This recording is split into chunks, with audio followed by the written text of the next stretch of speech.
Ahí estamos. Bueno, ¿qué vamos a ver ahora? Vamos a empezar un ciclo de 3 sesiones sobre la Virgen María. Hoy vamos a ver toda su infancia. En la segunda sesión veremos, pues ya después de casada y todo, pues la presentación del niño, la huida al templo, y en la tercera veremos la Inmaculada Concepción, que será justo la víspera además de empezar la novena, así nos ayudará.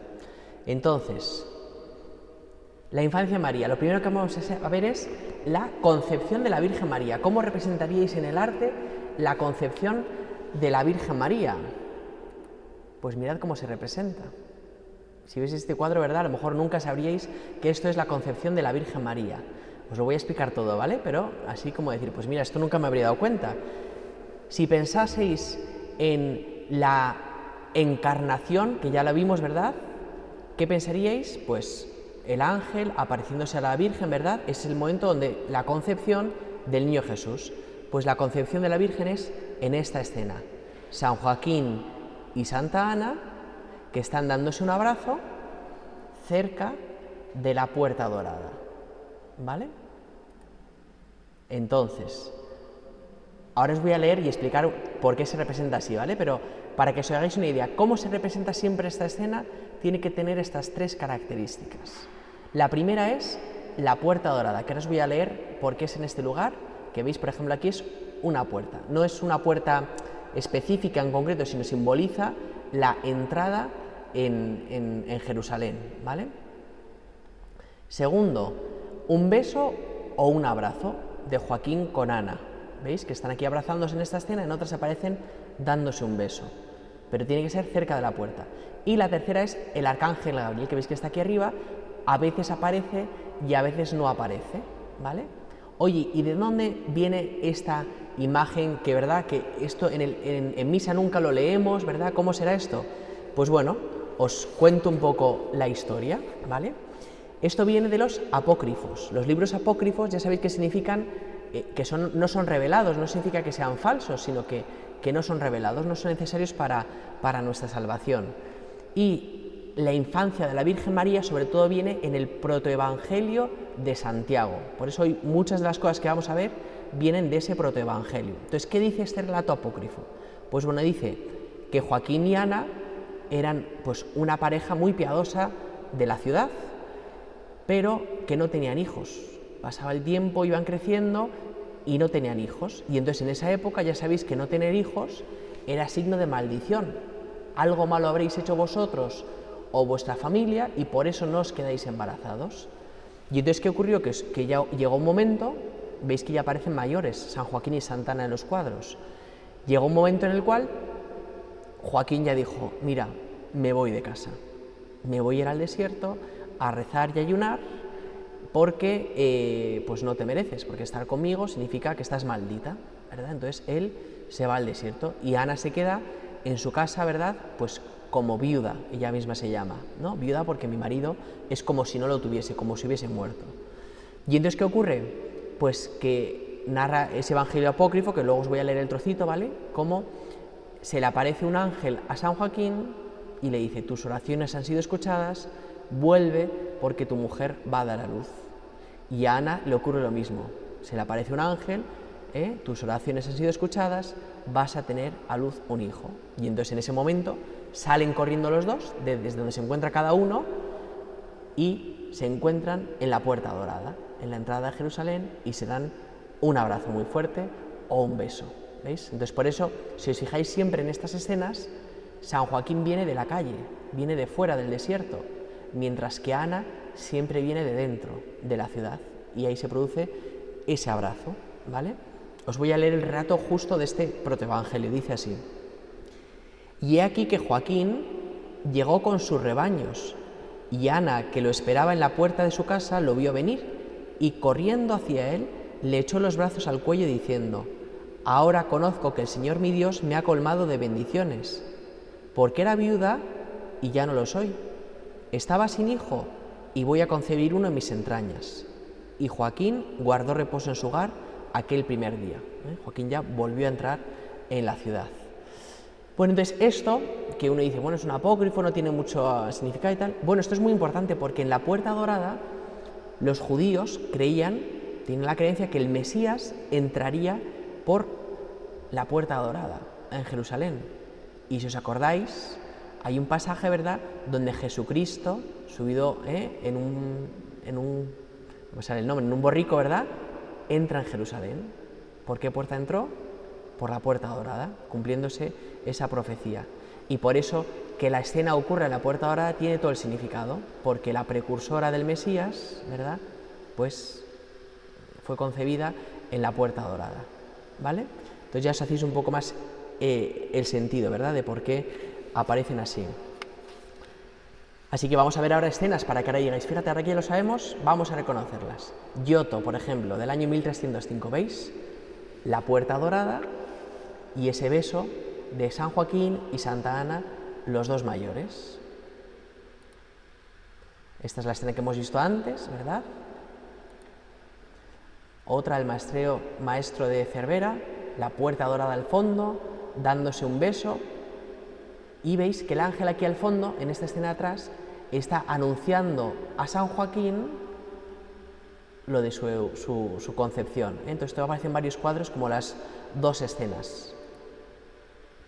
¿Veis? Otra vez, la puerta dorada, el abrazo, y veis aquí lo mismo, el arcángel, va igual vestido, ¿veis? San Joaquín, recibiendo la noticia. En esta aparecen más jóvenes.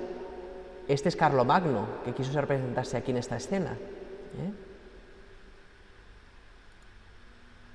Otra de Lippo Lippi, aquí la puerta dorada no se ve, pero se entiende que es como en la entrada de una ciudad. Y San Joaquín siempre viene desde lejos, desde fuera. Juan de Borgoña, igual esta puerta dorada, dándose el abrazo. A lo mejor es una escena que nunca os habéis dado cuenta, nunca la habíais visto, pero es muy bonita. Esta es muy emotiva, ¿verdad? Porque es como un abrazo de descanso de Santa Ana, que por fin ya no estamos malditos, ¿no? Hemos sido escuchados nuestra plegaria. Y aquí al fondo en chiquitito, el ángel apareciéndose a San Joaquín. Otra de Eugenio Cagés, donde el arcángel aquí aparece más llamativo. Lucas van Leyden. Otra de Machino, ¿veis? Al fondo también, esa aparición del ángel. Y ya la última, Vittore Carpaccio.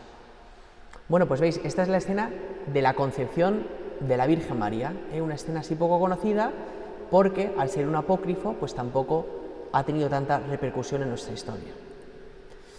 Bueno, siguiente momento, entonces, María es concebida. ¿Cuál es el siguiente momento de su vida? Su nacimiento, ¿verdad? ¿Cómo se representa su nacimiento? Pues vamos a verlo. Este sería un cuadro. Si os dais cuenta, al ver este cuadro, uno puede decir, pues ya está, es el nacimiento de alguien en una casa flamenca, ¿no? Es lo que uno pensaría. Pues en cambio esta simboliza el nacimiento. ¿Quién está en la cama postrada? Esta Santa Ana, con su hija, la Virgen María, y un montón de mujeres acompañando. ¿Vale? ¿Cómo se representa esta escena? Pues Santa Ana en la cama y muchas mujeres acompañándola. Es una escena siempre representada muy ordinariamente, ¿no? O sea, sin grandes cosas de algo extraordinario. Pero vamos a ver que algunos cuadros tienen mucha simbología. Este, por ejemplo, de Jan de Ver, lo vamos a ver un poco en detalle para que os creáis como en esta escena, que aparentemente no dice nada, está diciendo mucho esta escena, ¿vale? Vamos a ir con pequeños detalles de este cuadro. Por ejemplo, fijaos, la Virgen María aparece, ¿no?, que es el bebé, esa es la Virgen María, aparece desnuda, sin halos de santidad, sin pelo largo, ¿no?, en una postura como que no es propia de un niño de recién nacido, ¿verdad? ¿Qué simboliza eso? Pues que María es humana, como Cristo, ¿os acordáis, no? Cuando se dibujaba desnudo era para simbolizar que era humana, ¿no? Pues aquí lo que se quiere mostrar es que la Virgen María es como nosotros, humana. Mirad a Santa Ana, las manos de Santa Ana. ¿En qué postura está? Una mujer que acaba de dar a luz está orando, porque ella es consciente de cómo ha concebido a su hija. y es consciente que esta niña tiene un destino muy grande preparado por Dios, por eso está en actitud reverencial. La mujer que hay al lado suyo, cogiéndole de las manos, se dice que es su hermana, que se llamaba Esmeria o Ismeria. ¿Qué más cosas? Al fondo veis que aparecen objetos de la época, además burgueses, de clase alta. En concreto estos no tienen ninguna simbología, pero ¿por qué os los señalo? Para que veáis que en este tipo de escenas del nacimiento de la Virgen, como es en una habitación siempre esta escena narrada, muchas de las partes de la habitación lo que aprovecha el artista es para lucirse, para mostrar las técnicas de arte con las que es capaz de dibujar jarrones, piezas de oro. Entonces simplemente esto es para lucimiento del artista. Pero mirad, aquí hay dos símbolos, ¿no?, que quiero señalaros, que no se ven a simple vista. El primero, la vela. Veis que esta señora porta una vela. Es de día, ¿no? Entra el sol por la ventana. ¿Por qué la vela? Pues bueno, ¿os acordáis que con Cristo esa vela lo que simbolizaba es la luz del mundo? Pero María no es la luz del mundo, es la que va a dar a luz a la luz del mundo, ¿verdad? Entonces, ¿qué simboliza esa vela? La reverencia, ¿eh?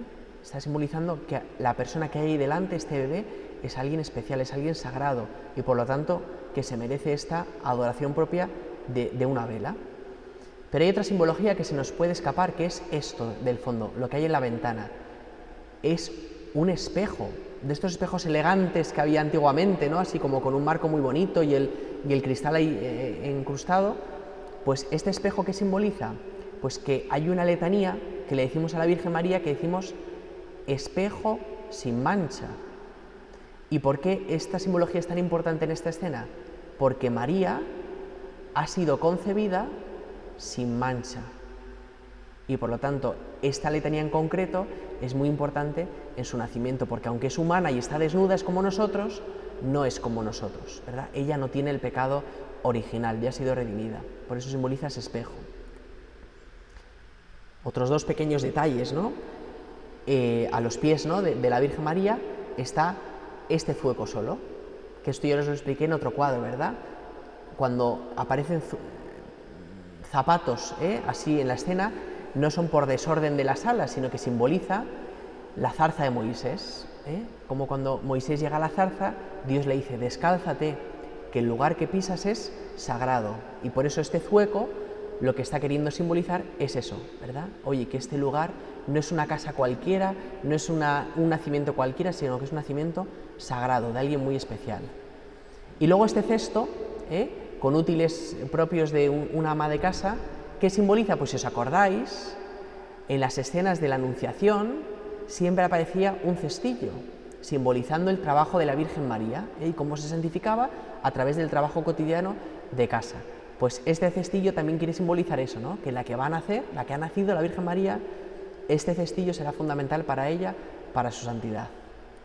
Entonces, como veis, una escena aparentemente sencilla, pues tiene también su simbología detrás, ¿verdad? Vamos a ver ahora más cuadros de esta escena, ¿vale? Pero ya sin comentarlos. Este es de Giotto, Santa Isabel en la cama y la Virgen María. Este ya lo hemos visto antes, al principio. Esta otra escena. Pero veis que son escenas muy cotidianas, ¿no?, donde siempre sale Santa Ana en la cama, pero el resto, mujeres simplemente acompañando. Esta de Juan de Borgoña, pues igual, en una habitación.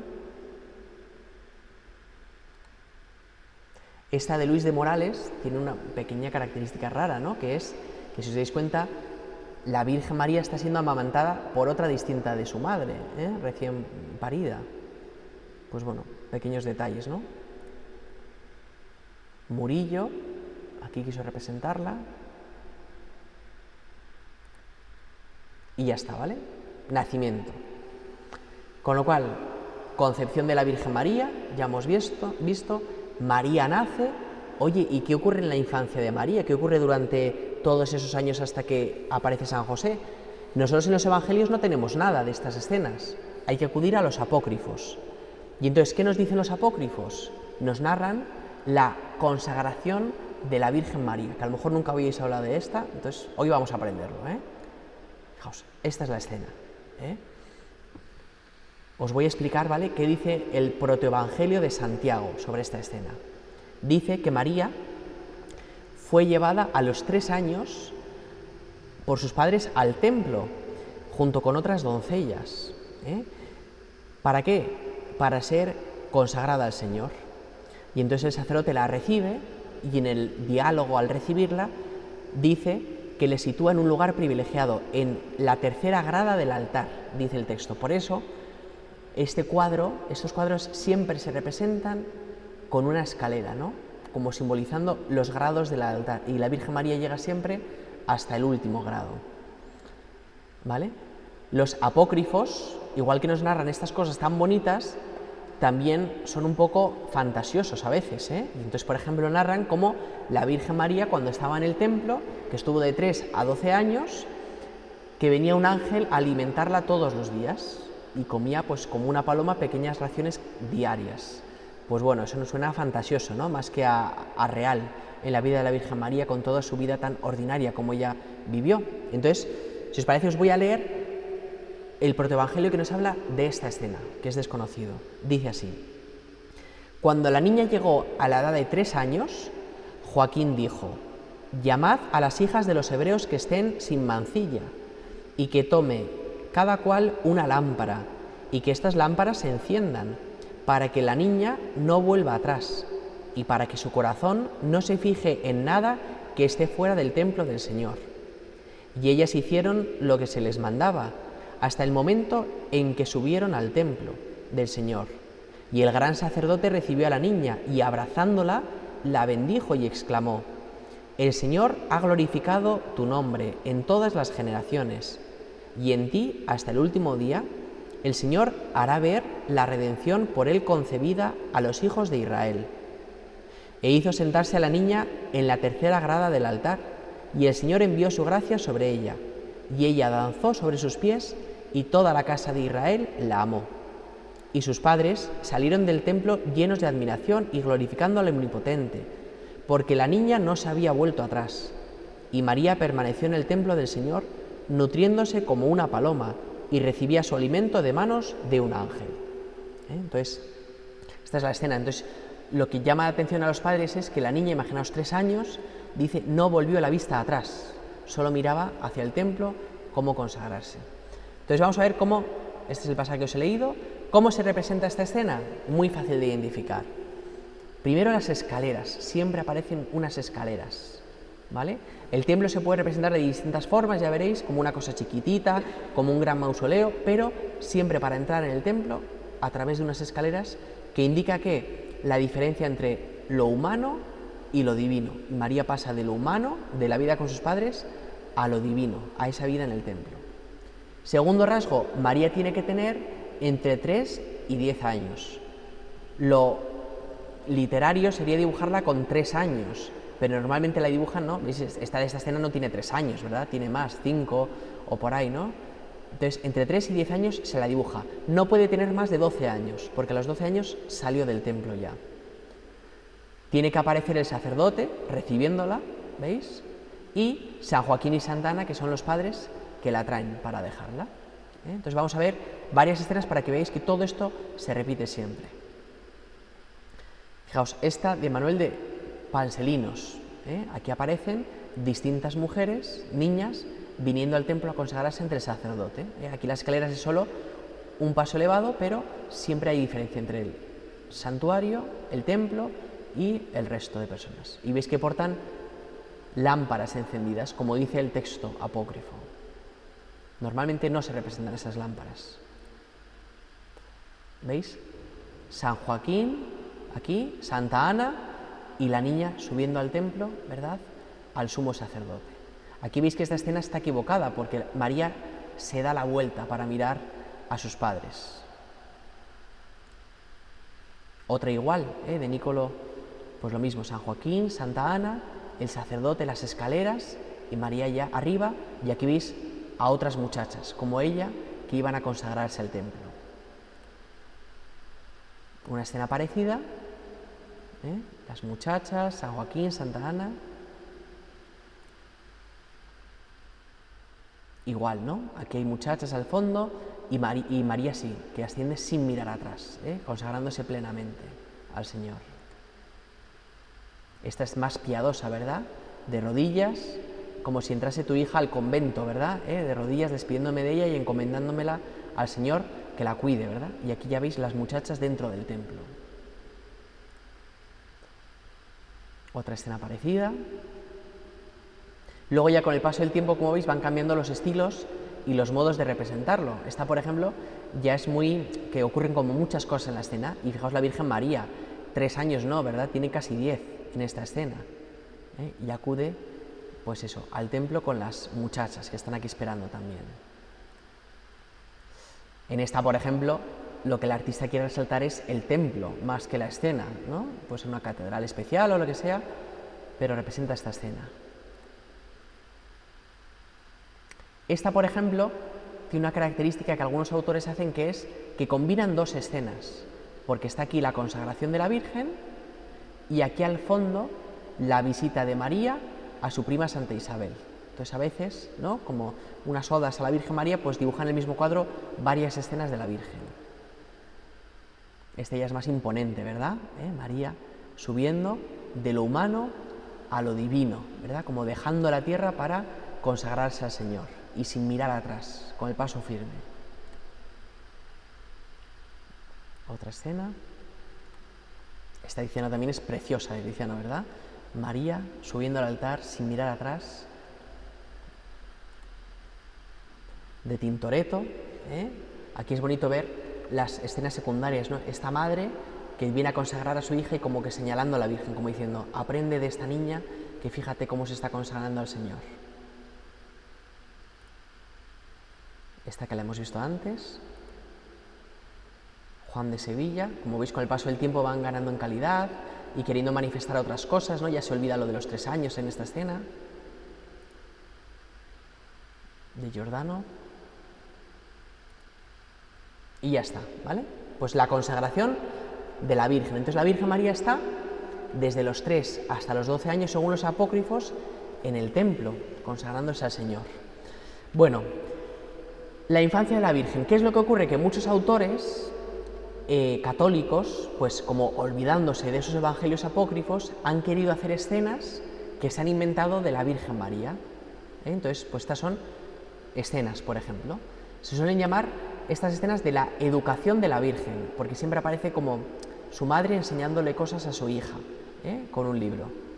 ¿Veis? Desde Murillo, aquí ya vais recordando cosas que hemos ido aprendiendo, ¿no? Fijaos, el vestido de la Virgen María, rojo por fuera, por dentro, ¿verdad?, y azul por fuera. La humanidad, el rojo, revestida de todas las gracias del cielo que ha recibido la Virgen con ese color azul. Y los ángeles coronándola. Otra muy parecida de Rubens, María con sus padres, que ya eran muy ancianos, claro. Aquí aparece en cambio pues con sus amigas, pues simplemente pasando el rato como cualquier chica normal y corriente. Alonso Cano nos escenifica esta escena. Aquí veis que los colores, en cambio, cuando es de azul la Virgen, simboliza esa pureza de María que quiere resaltar el autor. Y fijaos, Santa Ana, que mayor, ¿verdad?, para la hija que tiene de esta edad. Esta escena es falsa, como comprendéis, porque en esa época las mujeres no sabían leer y los libros no eran libros, eran manuscritos. Entonces son simplemente pues invenciones para la devoción personal. Juan Carreño de Miranda. Esta ya en Juvenet.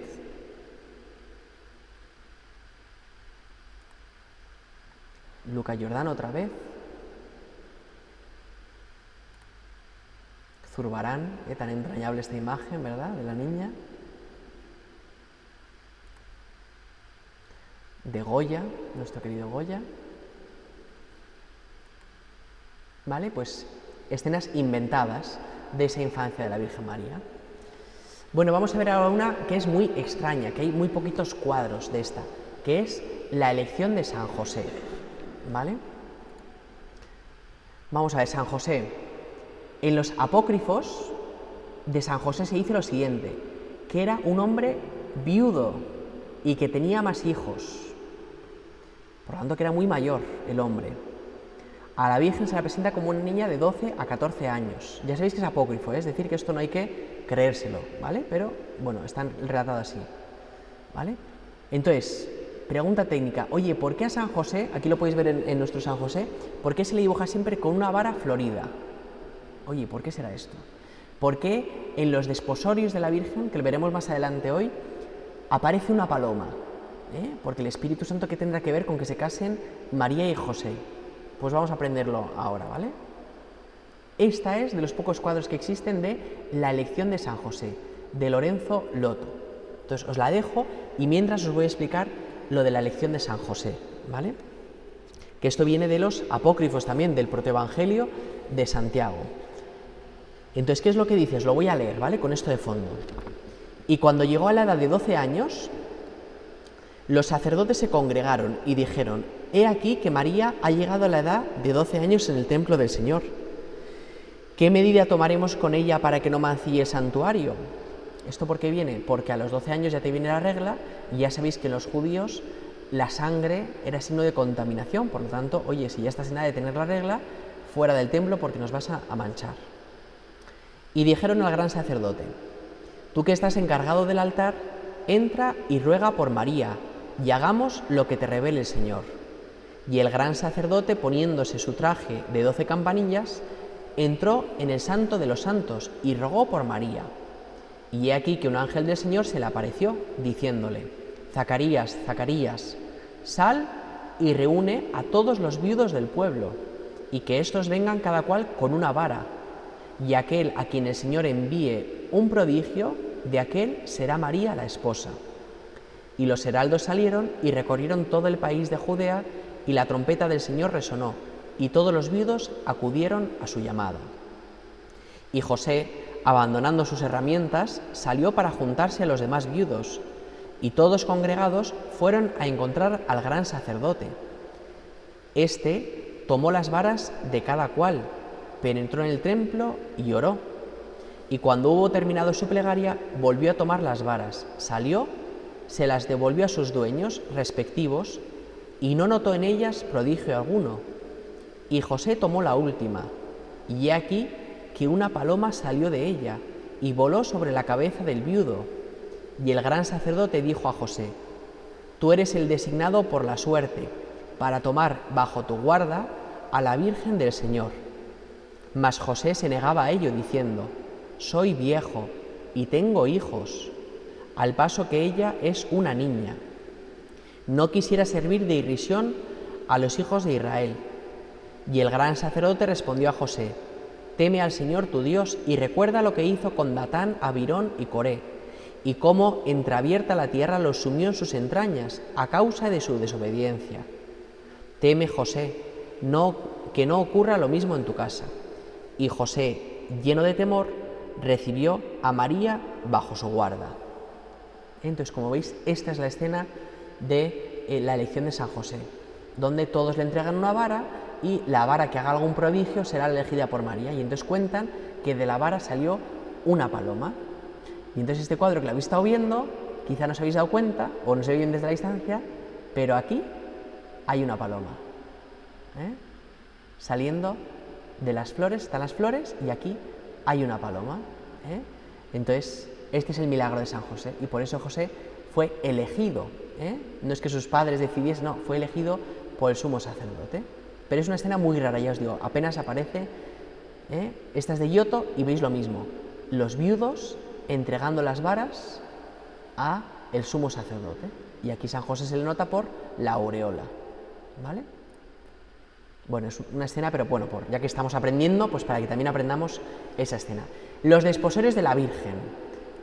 ¿Qué son los desposorios de la Virgen? Pues ya sabéis que en esa época te casabas, pero antes de casarte tenías los desposorios. Entonces, desde los desposorios ya eras la mujer del otro, por lo tanto caías en adulterio, pero no vivíais todavía juntos, ¿vale?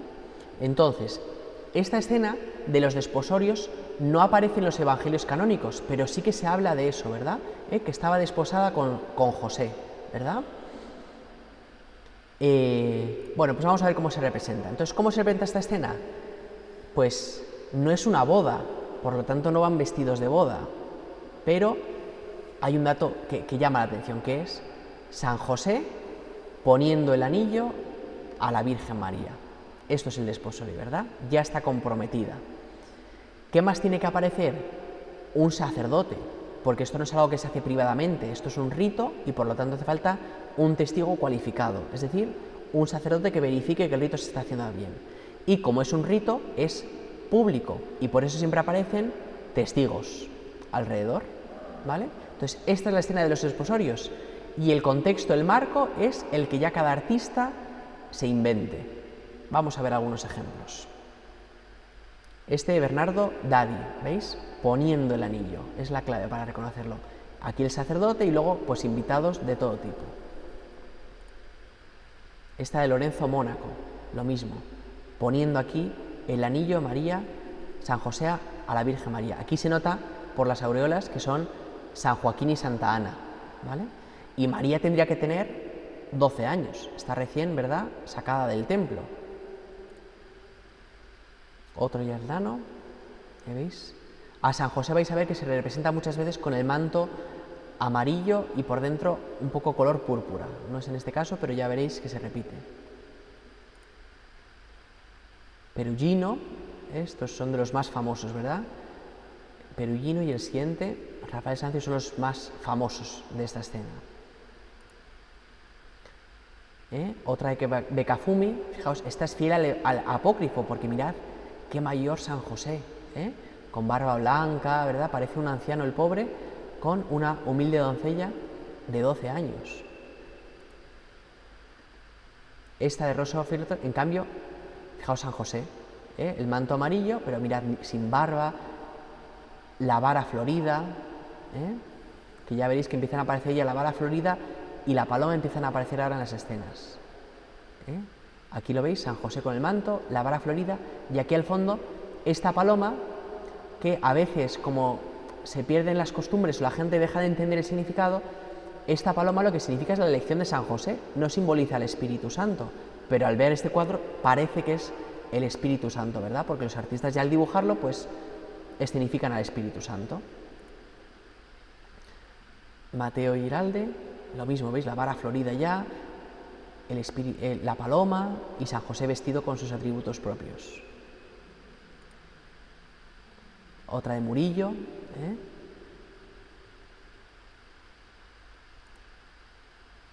Juan García de Miranda, veis que aquí ya no se pone el anillo, se da en la mano, pero se entiende que es como el compromiso, ¿verdad? El enlace que hacen delante del sacerdote.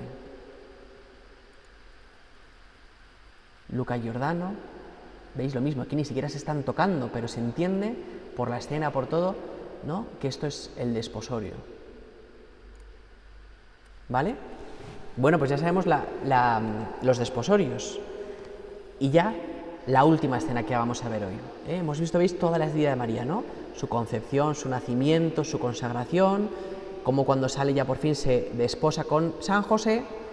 Y ahora nos saltamos, porque ahora vendría la Anunciación, que ya la hemos visto, ¿no?, el nacimiento de Jesús, la adoración de los pastores, de los magos, y en medio la visitación. El próximo día veremos lo que viene después ya de la adoración de los magos, pero hoy vamos a terminar con la visitación, que es justo después de la Anunciación, donde todavía no se ha casado con San José. Está desposado con él, pero no se ha casado. Entonces, esto ya sí que aparece en los evangelios, que os acordáis todos, pero solamente aparece en el Evangelio de San Lucas, la visitación de la Virgen. San Lucas es el que más cuenta de la infancia de María, o sea, de todo lo anterior de la Virgen María. Entonces, ¿qué nos cuenta San Lucas de este pasaje? Pues que al saludar a Isabel, Isabel dice estas palabras que rezamos en cada Ave María, ¿no? Bendita tú entre las mujeres y bendito el fruto de tu vientre. Y también en esta escena María acaba cantando el Magnificat, al final de la escena. Pues vamos a ver cómo lo han representado los artistas. Bueno, es muy fácil, ¿no? Es Santa Isabel, tiene que aparecer en la escena como anciana, mientras que la Virgen María es joven. Santa Isabel tiene que aparecer embarazada, porque está ya de 6º mes, mientras que la Virgen María no se le tiene que notar la tripa. En algunos cuadros vais a ver que se le nota la tripa a la Virgen, eso está mal hecho, ¿vale? Y el modo en que se reciben es con un abrazo, que es como saludaría una prima entre otra prima, ¿verdad? Vamos a ver algunas escenas. Domenico Gialdano, ¿veis? Santa Isabel de rodillas ante la majestad de la Virgen. ¿Quién eres tú para que me visite, ¿no? La madre de mi Señor, le dijo. Otra de Juan de Segovia, ¿no? Dándose un abrazo, ¿vale? Y veis aquí al fondo el camino, ¿no? Como María peregrinó para visitar a su prima Santa Isabel. Esta es de Rafael. Veis que aquí parece que María está con un poco de bombo, ¿verdad? Pues eso está mal. Y algunos artistas unifican dos escenas, como antes hemos visto con la Virgen María, ¿no? Entonces, aquí os fijáis, al fondo está Jesús siendo bautizado. Pues por lo que sea el autor quiere unificar las dos escenas, como lo humano de dos primas saludándose con lo divino de la venida del Señor, ¿no? O el mismo saludo que veo aquí, San Juan Bautista saludando al niño Jesús, ¿verdad? Que dice que cuando llegó el niño dio un salto en el vientre, ¿no? Por lo tanto, esa escena repetida años después, Jesús saludando a San Juan Bautista. ¿Veis? Aquí de cerca, la misma escena. Otra de Vicente Macip, que veis que pasa lo mismo. Al fondo, si os fijáis, está la misma escena del niño Jesús bautizándose. A veces los artistas aprovechan y meten también aquí a más personajes, ¿no? Aquí está San José, que en principio no fue a casa de Santa Isabel, ¿no? Y aquí está, pues, Zacarías, el marido de Santa Isabel, que también era sumo sacerdote, era un hombre ya mayor y estéril. ¿Veis la escena de cerca del bautismo de Jesús? Esta de Juan de Tejerina, fijaos, María con las manos así, simbolizando, ¿no?, la reverencia ante la persona a la que está. Y Santa Isabel, mirad la mano donde la tiene puesta, en el vientre de María, como reconociendo, bendita el fruto de tu vientre, y por lo tanto alude a esa expresión. ¿Veis ahí la mano tocando el vientre? Juan Correa de Vivar, que la hemos visto antes, ese abrazo. Francisco de Solís, veis que aparecen San José y también Zacarías en esta escena, aquí de cerca para que la veáis. María se la diferencia porque fijaos que en vez de un halo de santidad, lo que tiene son las 12 estrellas, como narra el Apocalipsis, ¿no? Una doncella de 12 estrellas coronada. Alessandro Turci, José Moreno, veis que lo mismo, aparecen las estrellas en torno a la Virgen, y San José y Zacarías también en la escena. Francisco Ricci,